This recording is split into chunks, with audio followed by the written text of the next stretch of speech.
Hello. Welcome to my channel. Today I'll be talking about how to go about your visa application, your study visa application, because I promised I was going to be doing that video pretty soon. So I'll be talking about how to go about your application for study visa, the whole process. One of my friend on Facebook, he was actually following my page. He watched my video on how to go about the application for the admission. He just texted me this morning that he got admission into one of the schools in university here in Canada. So I'll be sharing this video. I think his name is Kenneth. If you're watching this video, Kenneth, this video is actually what you need for your visa application for your study to really help you for your application for your visa. That is your study visa. So that being said, but before I will do that video, I want to chip in something from the last video which I did, the work visa which I did. I gave you some sites. I listed some sites which you can go and go get your work permits, you get your sponsorship for work visa. Different companies who are ready to sponsor you, who have gotten LMIA, who are ready to sponsor you, you know. So to that we also be giving a site to which is very recommendable here in Canada. It's a site, I think that site, at least 90 to 95% of the companies there have LMIA sponsorship companies. So I'll be sharing that my screen with you. My lips are so dry. I'll be sharing that link with you, and I'll be giving you insight on how to go about the application for your work visa sponsorship, like I did to in the last video. So I'll be sharing my screen now.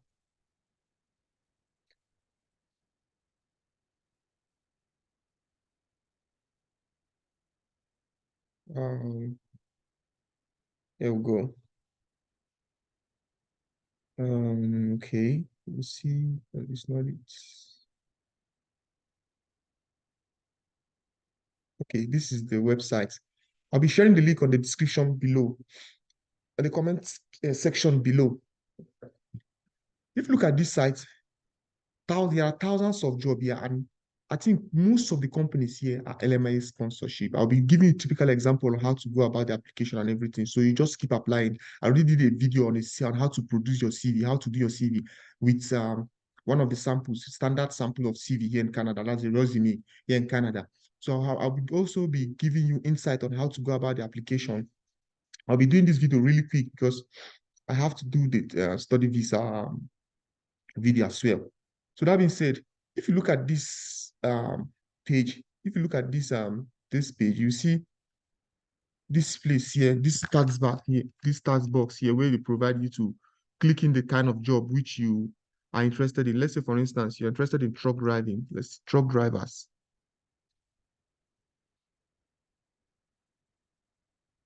Now you bring out thousands of jobs for truck drivers, thousands of jobs. Look at this province. You can click at any of the province which you're interested in. But if you're interested in Canada, like you want to check for all the whole province, there's no need to, click a specific province. You just come here, check the number of, there are thousands of truck driving jobs here.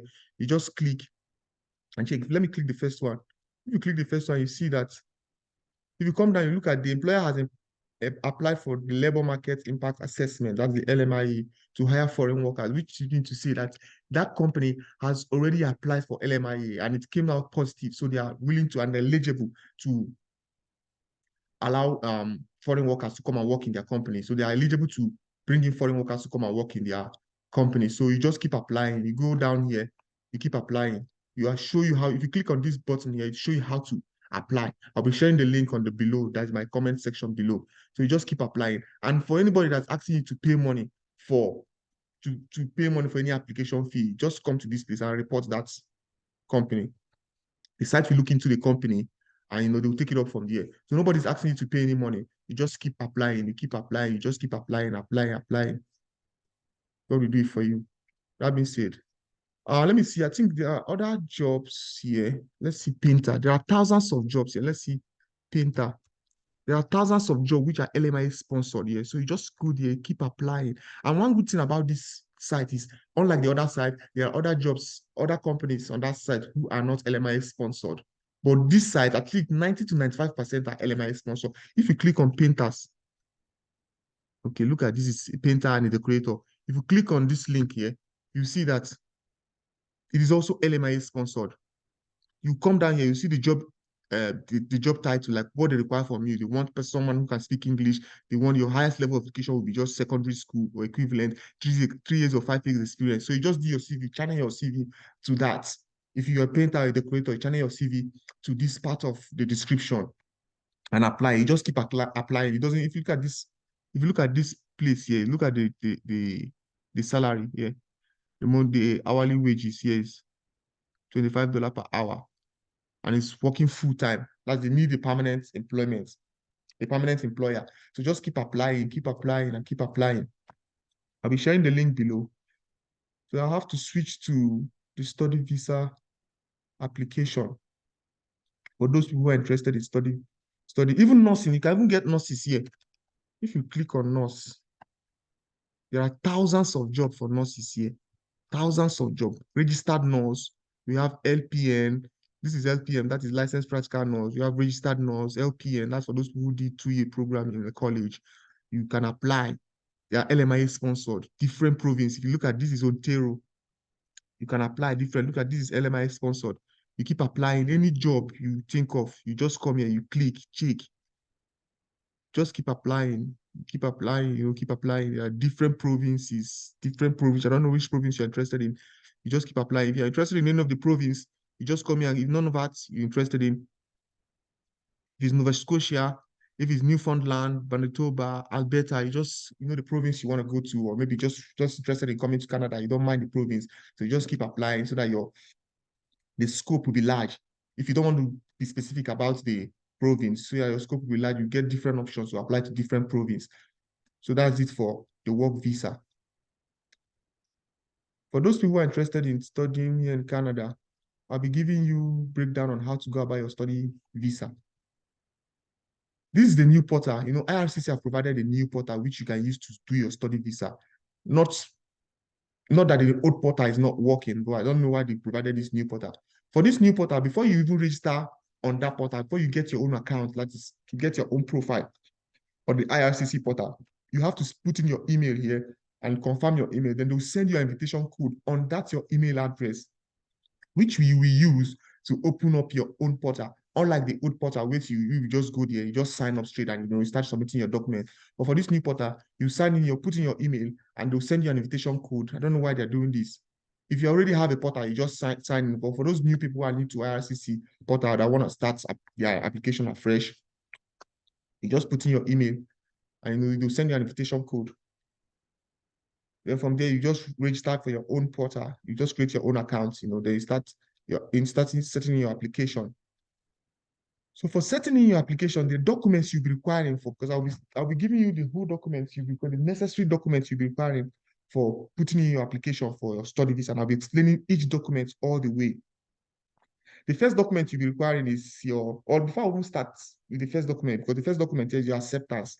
That's your acceptance letter, unconditional acceptance letter from your institution, be it college or university.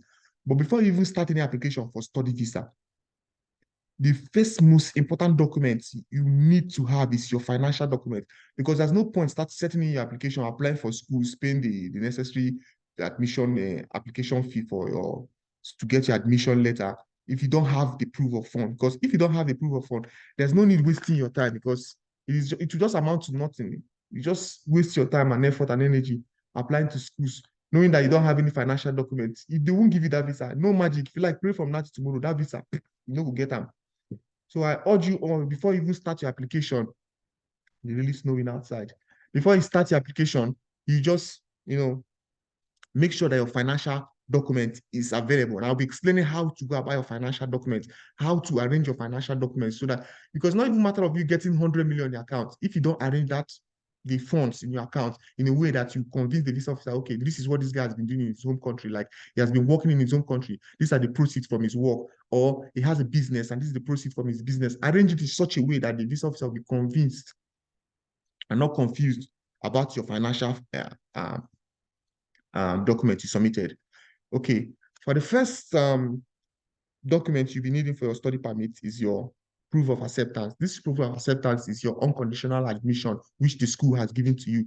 If you check out University of Manitoba, they always give you an unconditional admission letter. They do not require you to pay any kind of instrumental fee before they give you that admission letter. You just only need the admission letter. I think I have a document of how that admission letter looks like. But for Kingsley, if you're watching this video, I know you've gotten your admission letter now. So you just have start settling your application. You just follow this process I'm giving you. I think it will help you to go a long way for you. I don't know, maybe I'll do your own research too with this one that I'm giving you, and you're good to go.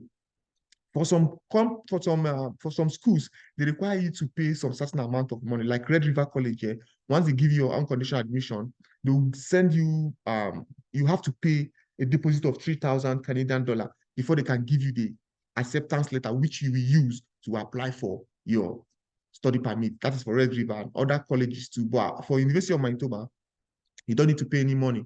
You just, you give your acceptance letter when you arrive in Canada before you can start, paying your first installment of your tuition fee. And I think the total tuition fee is 18,700 Canadian dollar. I don't know whether it has increased. 18,700, but they're not asking you to pay everything once you arrive here in Canada. You just be paying it per semester, depending on how many courses you take per semester. I did a video already on that for one of my videos, which I posted on my Facebook page. I will also be posting my link. I'll also be posting my handle for my YouTube. Yeah, for those people who are watching it directly from YouTube, you just subscribe to my channel. For those people who are watching it from Facebook, I'll be posting my handle here on the page below at the end of this video, so that you just subscribe to my channel on YouTube and like and share this video. I'm not a visa agent. I'm just here to give you insight on how to go about your application. I always say this in all my videos. I'm not a visa agent, not immigration consultant. I'm just here to give you for my own candid opinion. Like, this is how it goes for my own research, and which I know it's the standard way. If you go about it, it will help you a long way. So after your acceptance letter, that is how to, because I already did a video on how to go about your application for your admission to get acceptance letter. For those who require you to pay part payments, you pay to give you acceptance letter. For those who do not require you to pay for your application for your tuition fee instrumental, they'll give you the acceptance letter. So you just get that document. That's one of the documents you require if you want to apply for your study visa. Your proof of identity, this is just talking about your passport, your international passport. Please make sure that the date on your international passport matches all your documents. Do check that on a regular basis before you even submit. You do cross-check on your documents that you want to upload online. You check the date of birth, you check the name, so that all of them will coincide. I keep saying this in my videos. Like the last video I did on how to edit your CV, I keep hammering down on that. Check the documents, check your name, check the date of birth, check they should coincide. Even if it's one letter, try to correct it, like using affidavit to correct it. Make sure that all the whole documents are coinciding with the name, the date of birth, everything, the date, the name, the date of birth. I keep hammering this. Make sure that everything coincides, so that you will not put all your whole works and everything, your time and money, everything in jeopardy. Then you come to your financial document, which is the main document here. This is your financial document. You have to be very particular about this, your financial document. You have to be meticulous in how you go about this, your financial document. Why? Because any mistake from this your financial document, it will ruin all your whole application process. It's not about getting 100 million in your account that really matters. Getting 100 million in your account, they might even deny you if you don't know how the money got into your account. Well, let's say, for instance, you want to apply for school here in Canada, you just ask one of your friends or maybe one of your rich friends or one of your rich family members to put in money into your account, so that you just print the bank statement to come and submit for your visa application. It doesn't work that way. For you to get your financial documents, you're supposed to have started arranging the money in your account for like 6 months ago. Though they need a 6 months bank statement, a 4 months bank statement, but I recommend you go for a 6 months bank statement, so that you really convince the visa officer, like, okay, this is what this guy's been doing. This is, for instance, if you want to do anything, like if they ask you to do something on an average, or maybe in class, they ask you to get 50% on an average, sometimes you try to aim to get more than 50%, so that if they haven't given admission or if they're giving any award, they'll consider those people who have crossed that average before giving those people who are that Duncan's line. Do you get what I'm saying? So for you to apply for your financial document, though they require 4 months, but I just advise you to go for like 6 months. Just cross that Duncan's line so that you'll be at the safer side. You cross that Duncan's line. So arranging your financial document, you must have started arranging your financial document 6 months ahead before you even set in your application. 6 months ahead. Let's say, for instance, you're working in a bank in Nigeria and they're paying like $500,000. Sorry, 500,000 naira, not dollars. 500,000 naira every month. So that money will be arranged in such a way that, okay, let's say, I think the amounts you need now to come and study in Canada that must be in your account is plus or minus 27,000 Canadian dollar. But to be as a faster, you just do like 30,000 Canadian dollar. 10,000 Canadian dollar will be for your upkeep. That's your house rent, your grocery and stuff for you to, your miscellaneous for you to spend here in Canada for a year, including your tuition fee. If you are going with University of Manitoba, I think the tuition fee is 18,700 Canadian dollar. If you're going with Red River, depending on your course, they have courses for like 16,000 Canadian dollars. They have courses for like 21,000 Canadian dollar. If you're going for Red River and your cost is like 16,000 Canadian dollar, then you add the 10,000 Canadian dollar, which is for your upkeep, which is like 26,000 Canadian dollar. So you'll be having like 26,000 Canadian dollar in your bank account if you want to come study here in Red River for a course that goes for 16,000 per year. But if you're going for, it just depends on your institution and the amount you'll be paying. So although they'll be writing it on you'll be having it on your acceptance letter, that's the amount you'll be paying. So you just do your own calculation. It varies for different schools. You do your own calculation for your school that you'll be attending, the tuition fee, and the 10,000, the minimum 10,000 Canadian dollar that will be in your account. So that being said, that is the amount of money you'll be having in your account for you to come and study here in Canada. So you have to arrange that money in such a way that even somebody is even sponsoring you, I urge you to even get your own bank account. Why? Because let's say, okay, for instance, now you're working in Nigeria. Maybe you're working in Nigeria or you're working in anywhere part of the world. And for instance, you have you are earning like, let's say 25,000 naira every month, and somebody wants to sponsor you here in Canada.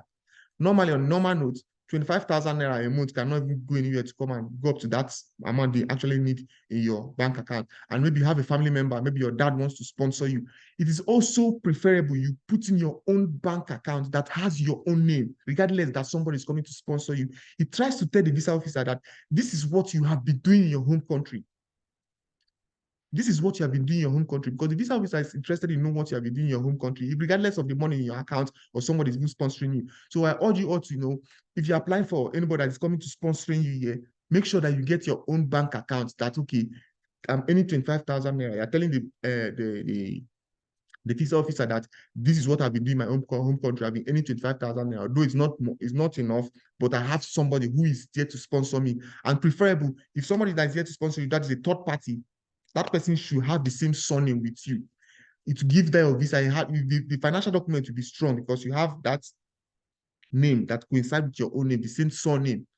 Because if you get a third-party account like a different surname, it's the visa officer will be like skeptical about giving you that visa. Why? Because any person can pay anybody to just get their bank statement, to come and just get their bank statement to just apply for the visa and they return it back. You know what I mean? So just get a financial document which has been arranged in such a way that the visa officer will really be convinced that this document is actually for you. As time goes on, if I'm going down the video, if I remember anything about the financial document, I'll also be chipping in.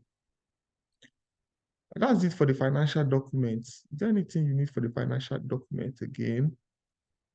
Okay. I think they also, okay, I think that other document will be under other documents. I'll be explaining that. That's your landed property and what have you. Now, the letter of explanation. The letter of explanation is your SOP, statement of purpose. Why are you coming here to study in Canada? In fact, this letter of explanation, try to tell the visa officer, is the summary of the whole document. I think I did it in one of my videos, which I posted on Facebook. Yes, I did it in one of my videos, which I posted on Facebook. I explained how to go about your SOP. This letter of explanation is trying to tell the visa officer your whole process, how you did your whole process, like starting from the documents you submitted, which school you are going to study in Canada, your bank statements. You try to summarize everything on that letter of explanation. There are key points to consider when writing your SOP. I think I'll be giving, also giving a sample of SOP, how to write your SOP. I'll be sending the link on the description comments below. So you just go there, click, and view and edit. You do your own SOP regarding how your own application goes. Your letter of explanation, which is your SOP, the first thing you have to talk about in your letter of explanation is um, the school you are going here to come and do in Canada. Like the school you got admission here to come and study in Canada. You'll be talking about the school what made you to come here to come study in Canada. You'll be talking about what made you to apply for that school. You'll be talking about the course you're actually going for. What made you to apply for that course? And make sure that the course you are going for coincide with what you have been doing in your home country, regardless of what you study back in your home country. I'll give instance, because I like giving instance with anything I'm doing. Let's say, for instance, now you study banking and financing in Nigeria, and I've been working in the health sector. Maybe let's say you studied banking and financing 5 years ago in Nigeria, and you have been working in the health sector after graduating from the school. It doesn't coincide. You study banking and financing and you're working in the health sector after graduating. It's fine. Then if you want to come and study here in Canada, make sure that you apply to course that is related to your work experience, regardless of what you have, your degree you have back in Nigeria. Your work experience really matter. If you are going for first degree, but for those going for masters, you have to get a degree which coincide with what you studied in your first degree. But if you're going for just your first degree, it doesn't really matter. What really matters is your work experience, because it doesn't make sense that, okay, you studied after like 10 years ago, you studied biological science. 10 years ago, you studied biology science, and you have been working in the in the banking sector 10 years ago. After you graduate from the university as a biological scientist, then you move to the banking sector, and you've been working in the banking sector for like 10 years. Now you want to come and apply for admission now. You start going back to apply for admission to go study. You want to follow the process of, okay, you want to be consistent about your educational background. You study biological science. You want to go back to do your master's in biological science. It doesn't make sense at all. You want to go back to do your master's in biological science. It doesn't make sense at all. How will you study biological science 10 years ago? You have been practicing, what is it called? You have been practicing the banking and financing sector after graduating from biological science. After 10 years of working in the banking and financing sector, you want to now apply for masters to go do a biology science course. No, it doesn't work that way. The visa officer will be like, what are you doing? How will you study 10 years ago in biology science? And since that 10 years, you've been working in the banking sector. Now you're coming to do a master's in this. No, it doesn't work that way. So you have to apply to field that you have experience in. I'll give you instance with one of my friend again. This guy was working, he graduated from agric engineering. So after graduating from agric engineering, he moved to IT. He has been practicing in IT, the IT field, like for like 4 years. So he applied for admission to come and study an IT course, which is an undergraduate course, regardless that he already have a degree in agric science, agric engineering. After graduating from agric engineering, he moved to the IT field. He has been practicing in the IT field for like 4 years. So he now applied to come and study an IT course here in Nigeria. Sorry, here in Canada. You see that coincide with what is actually coming here to come and do. Your work experience. So make sure that your work experience coincide with what you are actually coming here to come and study, so that you will not put all your whole work in jeopardy.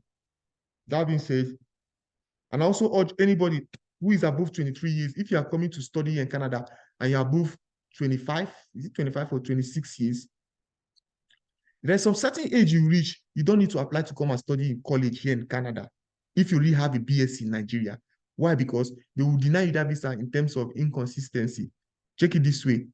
You studied, you have a degree in Nigeria already. And you have, let's say, for instance, you study accounting in Nigeria, you have been working as an accountant in Nigeria. Then you want to come and apply to a school here in Canada. Instead of you going for another bachelor degree, maybe in accounting or maybe in another field, maybe you want to do a change of career, you apply to another bachelor degree, or you want to go for a master's in accounting, you now decide to go for a college degree, like a college diploma. You go for a college diploma. Okay, say you want to go for a college diploma in accounting. The visa officer will deny that visa in terms of inconsistency, because you are trying to go for a lower degree which you already had. You need to be aiming for a degree which is higher than that your degree you already have in your home country. For instance, again, I'll give you another instance, another scenario. Let's say, for instance, now you studied banking and you study accounting in Nigeria, and you have been practicing in the health sector, and you want to come here and study in Canada in the health field, even if you have it in the back of your mind, I want to do a college, like a 2-year program in college, so that you just, you get your work permit and you start working in the country. You also consider that you already have a BS in your home country. Do not come and study a degree which is lower than that of BSc in your home country. Try to aim for a degree which is higher or equivalent to your own degree which you have in your home country, so that you prove to the visa officer that you are changing career. Because it doesn't make any sense where you be coming to study a diploma course where you already have a degree back in your home country, regardless that you are even changing career. If you're even changing career, it is preferable to go for another bachelor degree, even though you have a bachelor degree in your home country, maybe in accounting, you're changing career, you switch to nursing or you switch to any healthcare course, go for a go for a bachelor degree. You can actually change to a college when you get to the country, but do not go for a college which is lower than the degree you have back in your home country. These are some kind of small mistakes some people make, that their document is complete, but those kind of small mistakes will make them, you deny them the visa due to inconsistency. My friend has been denied the visa due to inconsistency. He actually studied petroleum engineering in Nigeria, and he was actually going for, he's actually coming to Canada here to study. He has been practicing in the IT field. He has been practicing in the IT field after graduating from petroleum engineering. So you want to come study in Canada here on an IT field. I think is it IT operation or computer science? But he actually went for a diploma. They deny him the visa based on inconsistency. That is what I'm saying. So apply to degree which is equivalent to your own. If you're equivalent to the degree you have back in your home country, if you're trying to switch career, or you apply for a degree which is higher than that of your own, which you got back in your home country. I know I'm emphasizing this thing because I know if I actually do all this video, some persons will actually go and do mistake. Some people actually like getting information within 5 minutes, 10 minutes, they are gone. You just want to skip the page and you go. I'm trying to give you in-depth information about how to go about this process, because this visa matter, I don't know the rush out. You just have to take your time. You don't need to rush this visa matter. You take your time, be meticulous in all your documents. You try to get every detail, every small details, because you see this Canada embassy, this IRCC, they are so meticulous in your whole documents. They are so meticulous. I think they have this AI that will fish out any small error. As you're writing program, comma for minus or comma for question mark, you don't bring out error. So they are so meticulous in all the whole document you submit. So you have to be very careful on how you go about submitting your documents. The next document you'll be needing is your attestation issuance. This one are for people who are going to study in Quebec. I think that one is a different process. This attestation letter, your school that is giving you admission, that's giving you the acceptance letter, will be providing you with that document, which you'll be adding to your document that you submit to the embassy. If you're having it in mind that you want to study in Quebec, or you really got admission to go study in Quebec, maybe French language, I don't know, because that place is the French province.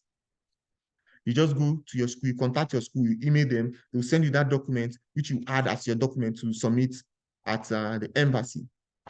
Your medical exam.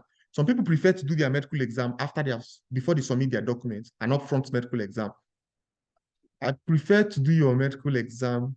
Some people they have different options, or they have different opinion on why they do their medical exam. For my own opinion, I think I prefer you to do your own medical exam after, when they call you, when they request for the medical exam, because there's no point you going for your medical exam where they have not requested you to go do your medical exam. Some person might be doing the medical exam upfront. Why? Because they don't want to waste time. Because I know getting an appointment to go do your medical exam after they called you, it's sometimes tedious and cumbersome.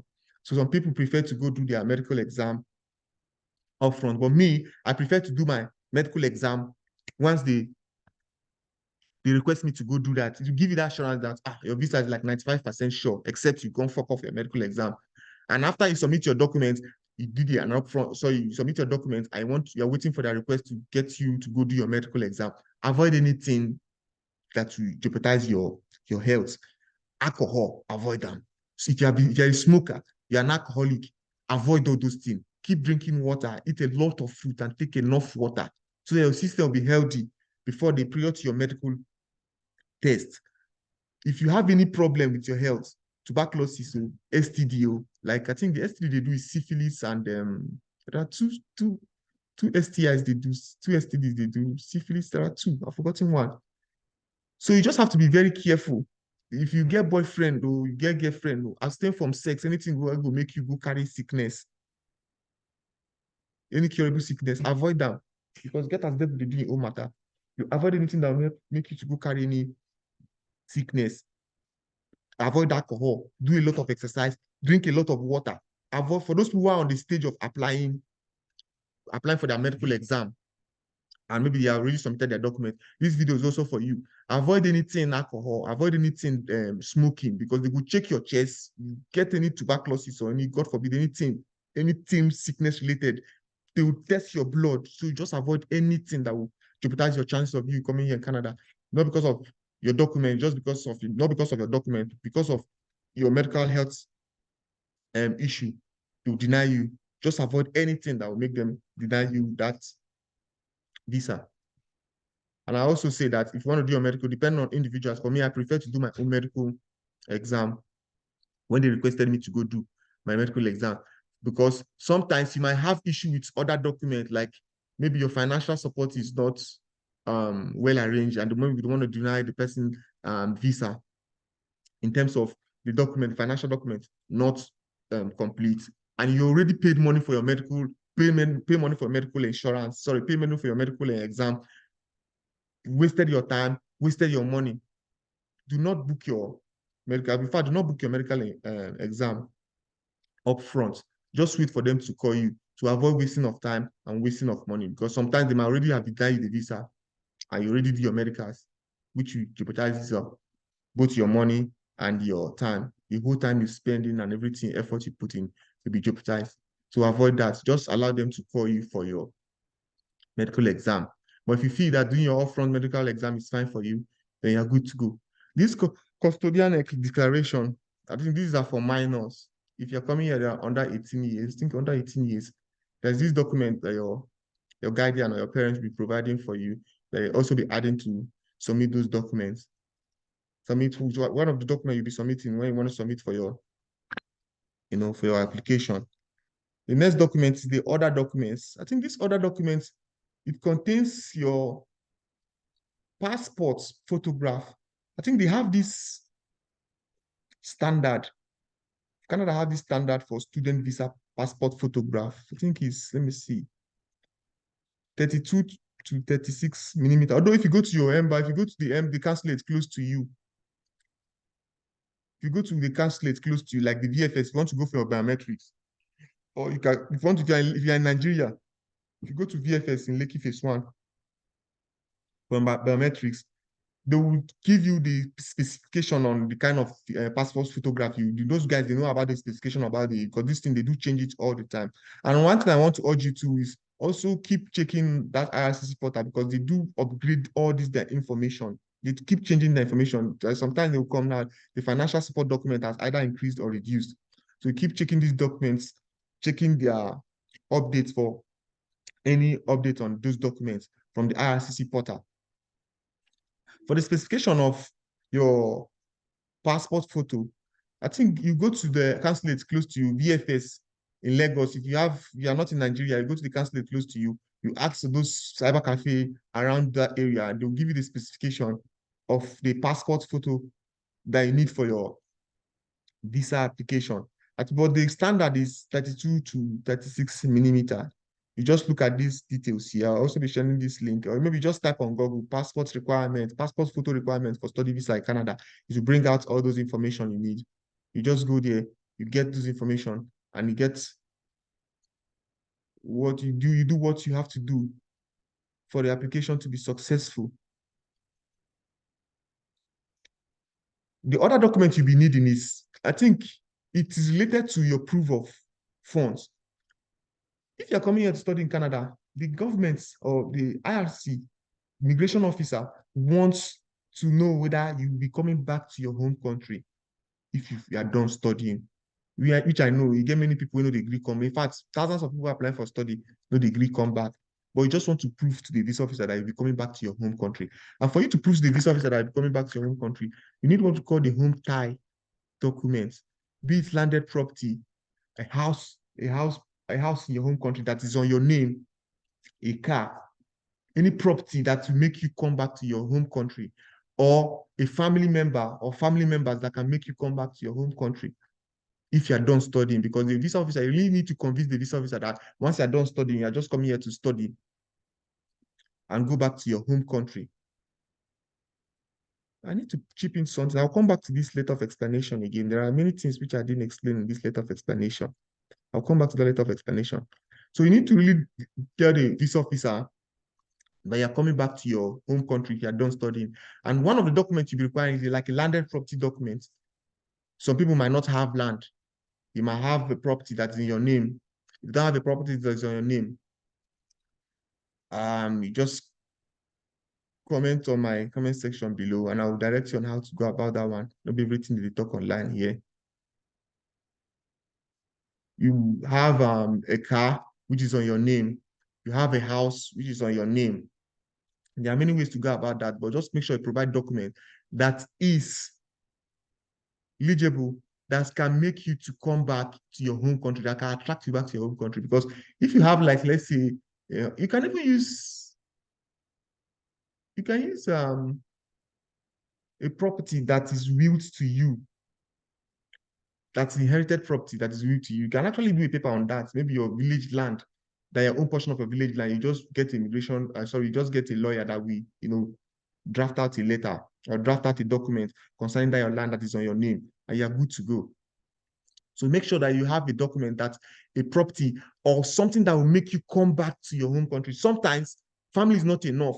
So you have to include both your family and landed property that will make you come back to your home country once you are done studying. Even the fact that you're not coming back to your home country until you get a paper, but you just have to provide, for those formality, you have to provide that document that are actually coming back to your home country. For this letter of explanation, I didn't explain some things. This landed property or the home type, you need to explain it in that letter of explanation. That's your SOP. You tell the police officer the school you're going to, where you'll be staying in Canada. You explain to him how that proof of fund actually came into your account. You're explaining all these documents inside this your SOP, including what you have been doing in your home country, using that financial document as a support document. Let's say, for instance, you have been working in the banking sector, you have been receiving 500,000 in your bank account. Before the visa officer even go to their financial document, he must have seen it, or she must have seen it in that your letter of explanation, that I've been receiving 500,000 from my bank account. That's what I'll use to be sponsoring partly sponsoring myself here in Canada, or I'll be fully sponsored by my father. You explain all those inside your statement of purpose. If you already write your statement of purpose and you need me to review it for you, I can also review it for you. Just send me a link on the comments below and I'll just click and know. Give me a notification and I'll just review the document and know where the necessary fault is and correct every information that you need to be corrected. And you need to explain to the visa officer why you're coming, why, if you're done studying, you're coming back to your home country. You need to explain it with a home tie, either a family member or a landed property. Explain to the visa officer everything, every document you submitted must be explained on that letter of explanation, including why you're coming to study here in Canada, including why you choose to come and study here in Canada, including why you choose to come and study in that university in Canada, and including including how that course you want to come study in Canada coincide with what you have been doing in your home country. All those things, you need to give that information about every detail, every little detail of what you are doing must be on that SOP. I'll be giving you on how to arrange those details on the SOP. I'll be giving a copy of the SOP. You just go, you glance. I'm giving all this thing for free. This is what I did. I did research and got all those documents, but I'll be giving it for free. All I just need for you is to share this page. You like, you share, you like, you share. For those people who are watching on my YouTube channel, you just subscribe to my channel and you'll be getting more video like this coming your way. So that being said, once you are done with all these your documents, if you have gathered all these your documents, and I urge you all to apply online, because paper application is sometimes tedious and cumbersome, and sometimes it takes more time compared to the online. Even if you go to the site, they will recommend you to go through online application, except exempted. That is to say, if you have any challenges or any disability that is preventing you from applying online. So I urge you all to go through the online application. Once you get your code, you click on sign up. Then you go and register. Let me show you where you go. How to apply. Once you just go on this, I'll be sending this link for you to you should go. You might have the link too. So I'll be sending the link, although I'll be sending the link to you. You go, once you click the link, you take you on how to apply. If you click on how to apply here now, after I've gathered your whole document, you see where they say outside Canada or inside Canada. Obviously, applying from outside Canada. Once you click on outside Canada, you go on the online application. If you're applying with a family member, make sure that you have to provide your own financial document, an extra 4,000 naira, sorry, 4,000 Canadian dollar for, I don't know why this naira does enter my mouth. You have an extra 4,000 Canadian dollar for each family member. I think I have a breakdown of the amount of money you'll be giving to each to each person in your family member who is actually coming to Canada with you on a study visa. I think that document is not here. I think it's extra 4,000 for the first person is 4,000, the second person is 3,000. I'm not really sure about that, but I'll have to check that. You also do your own research. Then are you applying with a family member? If yes, that needs a work visa. If yes, you click on yes, then that one will go for an open work permit. Or maybe, yeah, an open work permit, yes. If you're applying for a family member that's coming with you, maybe for instance, your own spouse, or maybe your husband or your wife, you're coming as a student, and your wife is coming as an open work permit, you click yes. If no, you just click no. And you go on an application, look at the document they require. You have to get a credit card. And I always advise you get a credit card which is on your own name. Sometimes you might get a credit card or a debit card, not even actually a credit card, because I'm not sure that not every persons are allowed to get a credit card in Nigeria, especially those people who are not that buoyant enough. I think credit card in Nigeria is for those business people, unlike here in Canada, where credit card is for everybody. So you use your debit card, you scan all these your documents, make sure that those documents are well scanned, that the visa officer can view every document you are sending for him. And sometimes they might, from that your other document, they might be requiring you to get a police report, but not always, except they ask you to get police reports. They don't request you for interview. You don't request to go for any interview. They don't request you to do any English test exam, IELTS exam, because Nigeria is the official language in Nigeria is English, so you don't require you to go do any English test exam. So do not bother about getting English tested, except for some schools here in Canada, because I know some schools here require you to go write an English test exam. But for the embassy, they do not require you to go write any English test exam. They exempted Nigeria from that. Then you come down here and click the country which you are applying from. And one other thing, sorry, the country which you're applying from here. One other thing, if you're a Nigerian citizen and you're applying from Ghana, you want to submit your document in Ghana, you must, under these other documents, which I said earlier, you must provide a temporary permanent residency from that country which you are applying from. If, for instance, I'm a Nigerian and I want to apply my document from Ghana, you must provide that document which shows that you're a temporary resident there or a permanent resident of that country which you're applying for. But you're applying from your own home country, you don't require any of those documents. You just go straight, and apply. Then you pay your biometric. Once you submit your documents, once you click on the country you are in, you click on continue. You have to read all the instructions online.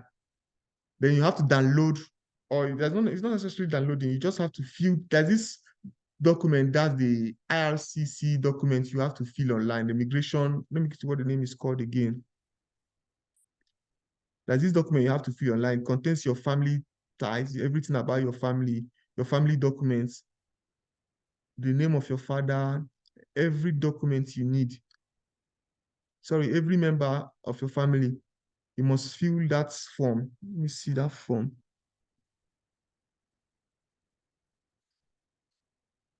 That form. Let's see. Once you create this account here, once you create your own account here, you see that form there, because I don't have time to start creating that account because that form is too long. So in case you have any issue with filling the form, just comment on the section below and I'll reply your message and I'll give you the procedure on how to fill out that form. And once you're filling out that form, if it's not applicable to you, just write not applicable. Do not leave any, that your online form that you're filling, that That is an immigration, it's called an immigration form. They'll be giving you online to do. After you create this your document, after you create this your profile on IRCC portal, before you start submitting your documents, you have to fill that form online that talks about your family. You have to fill in your name, your age, the name of your family. Make sure that your age, your name, everything coincides with your passport and all the old documents you are submitting. Make sure that form you are filling, you have to be very careful. It might take you a day, 2 days. Take your time, fill and cross-check, fill and cross-check. And even before you submit your document, try to cross-check all your whole documents.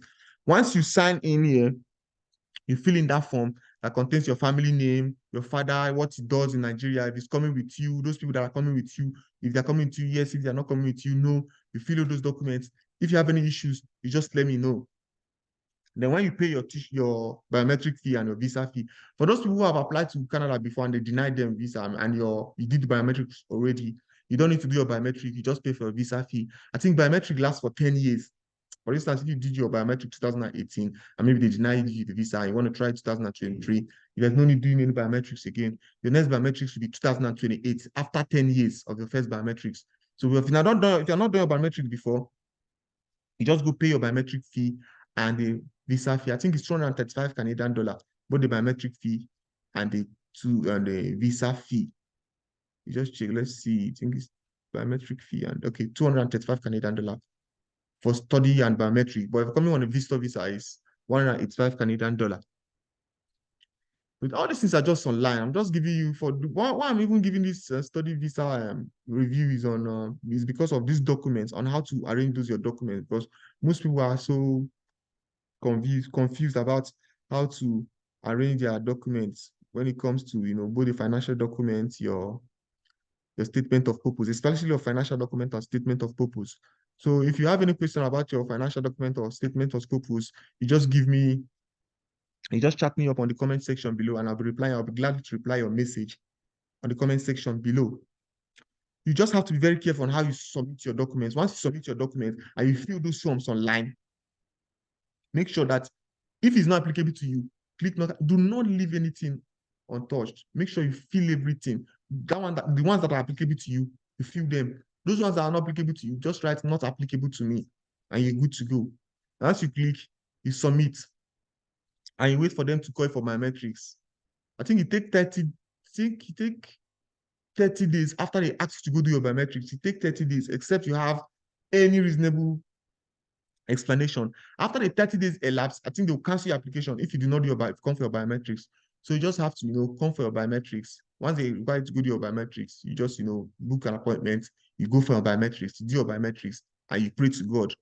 So long as you follow this process, you submitted the right documents, your visa is sure. No fear, your visa is sure. You just keep praying because not by manpower. You have to keep praying. You have to keep praying. You have to keep praying.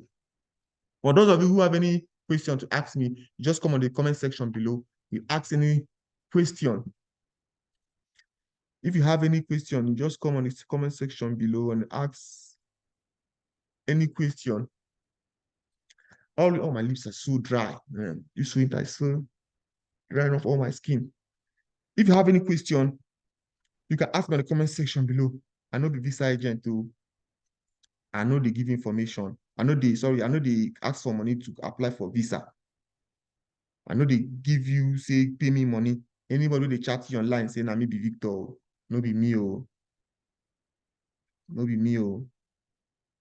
Anybody they chat you online say, "Na me be Victor, come send me money, make I do for a visa." They chat you through WhatsApp, they chat you through Facebook, no be me, oh. For those of people who are not hearing what I'm saying, anybody that's chatting you online that my name is Victor, send me money for application, no be me, oh, no be me, oh. I dey always hammer this thing for all my videos. So remember, all we need is wisdom to progress in life. For you to progress in life, for you to start any race in life, for you to start anything, you must put two things into consideration. You must put commitment, because without commitment, you cannot start. And you must put consistency, because without consistency, you can never finish. All we need is wisdom to make it in this life. To progress in life, we need wisdom and information. Thank you for liking my video. Thank you for sharing this video. Just keep sharing and liking. Okay, I'll be doing for permanent residents, because this is my friend that came through permanent residence here in Canada. I'll be getting some information how he goes, did his own process and everything. I'll be sharing that information with you too. And possibly I may be doing a live Zoom with the guy so that you'll be hearing directly from him because I'm not too comfortable with that permanent residency. So I just have to do my own research, and get more information because before I can share any information with you. And make sure that you share and like this video and know that any information I'm giving you here is first-hand information. Any information I'm giving you here is first-hand information, no be all those kind second-hand information. I'm giving you first-hand information. Make sure you share and you like my page. Make sure if you're watching via YouTube, subscribe to my channel. I'll be getting more videos like this. We'll see you in my next video. Peace.